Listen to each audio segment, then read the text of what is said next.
তো দেখেন কত সুন্দর একদম সুস্থ চারা। প্রথমে আপনারা এই যে কাপ থাকে, কাপের নিচে একটু চাপ দিয়ে হালকা করে টান দেবেন, দেখবেন যে চারাটা বের হয়ে যাবে। এই যে এখানে যে কোকোপিটের অংশটা দেখতে পাচ্ছেন নিচ থেকে, যে এটা সম্পূর্ণটাই কোকোপিট।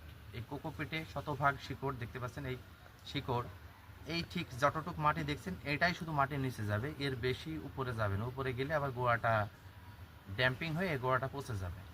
এই জন্য চারা লাগানোর সময় অবশ্যই এইটুকু দেবেন। তো আপনারা দেখেন কিভাবে কি করি।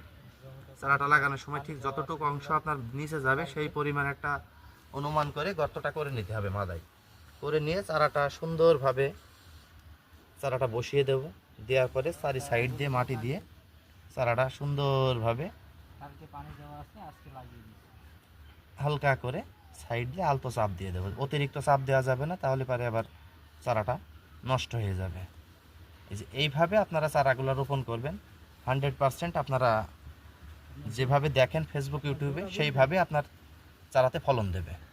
তারা যারা পেঁপে লাগাবেন বন্ধুরা, আমরা যে নিয়মটা দেখালাম এই নিয়মটা ফলো করে ভালো জাতের মানসম্মত চারা রোপণ করবেন।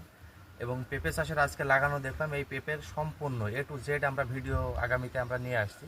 তাই পেঁপে চাষের ভিডিওটি এবং কৃষি সম্বন্ধে সব রকম আইডিয়া পেতে আমাদের ফেসবুক পেজটি ফলো করুন। ধন্যবাদ সবাইকে।